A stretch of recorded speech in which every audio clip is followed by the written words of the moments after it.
Welcome to Mr. Holloway's Foundational Java Skills series. In this video, I'm going to teach you Java skills, basic Java skills. So I'm not going to focus on application or any kind of specific programs. We're going to just focus on learning how Java works.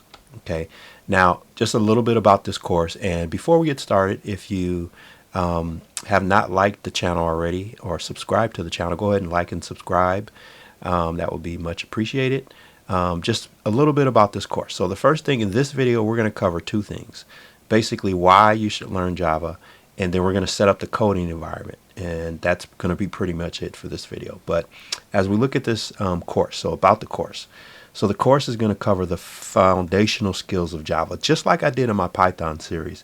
No nonsense, no extra convoluted code examples, just the basics. And if you've taken my Python course, it's pretty much the same thing. I just put Java in there, and that's the way I like to teach. We're going to just focus on the fundamentals. All right, so why should you learn Java? Well, I believe that Java is a springboard for other languages. Once you learn Java, you will know 70%, maybe even more, 80% of C#. You will know JavaScript. You will know many other languages that are out there, C++. There's going to be some differences in syntax, but this is a great language because it's kind of like, I would say, like learning Latin. If you know Latin, you're going to have a foundation in all of the Latin language. So that would be Spanish and French and Italian and Romanian and all those. So that's why I really think Java is a really good language to learn. It's widely used. So there's a lot of developers out there. It's been around since, I believe, since 1996 or somewhere in there. Which means that there's a strong community support, which means that if you have any questions or you have errors in your code, there's a lot of help out there because it's just been around so long and is widely used.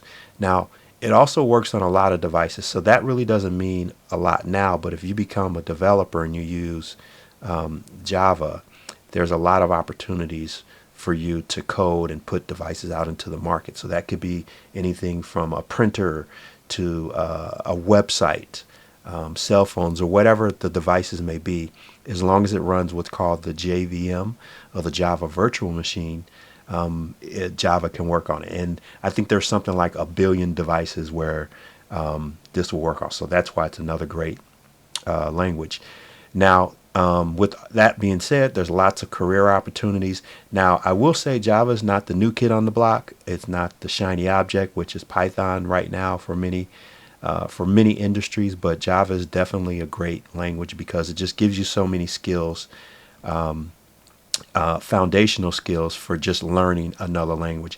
And if you are a programmer, or if you plan to be a programmer, this will probably not be your only language. You will know multiple languages. Now, what do we need to do for this course? So, or what do you need? So we're going to use a website called Replit. Now, I'm going to set this up. I'm not going to go through this for every video, but I'm just going to set this up the first time. If you're not familiar with Replit, we'll set it up, and then from that point, we're just going to jump right into the code, and I will be in that environment. Now, some of you may code in a different environment. The reason why I use Replit is because it's web-based. And so we can just kind of set things up. You don't have to do any downloads. I know there's a lot of developers that use Eclipse, which is an older IDE, which we call the Integrated Development Environment. There's Visual Studio. There's tons out there, but I'm going to use Replit. Now, if you're going to code in whatever environment you want to do and you're familiar with, that's fine. But for this course, I'm going to use Replit.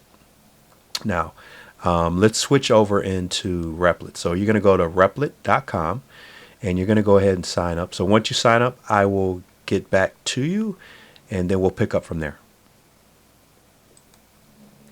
All right, so I'm going to go ahead and just log in. So we're going to end up in the same place. Okay, let me log in with Google. So I'm logging in with Google, and I always highly suggest that you log in with Google because it does the authentication. You don't have to remember any passwords. It's just really simple. Now, your Replit may look a lot different from mine, and that's okay. The main thing we're concerned about is up here where it says Create REPL. So I want you to click on Create REPL, and then in here we're going to choose a language. And so the great thing about REPL is that it works with many languages. So if you notice, you got Python, Java, there's HTML, there's C++, C Sharp, tons of different languages. So we're going to select Java, and then you can name it whatever you want. I'll just call it test for now. And then we're going to just go ahead and create the REPL. Okay. So it's going to go ahead and do its thing. And then you're going to see a bunch of code here. Don't worry, because I'm going to explain all of this. And what I'll do is I'll go ahead and end the video now, and then we'll start over in another video, just kind of talking about some of the things that I want you to look at, because this can be quite scary if this is your first time coding. So I will see you in the next video. Class is now dismissed.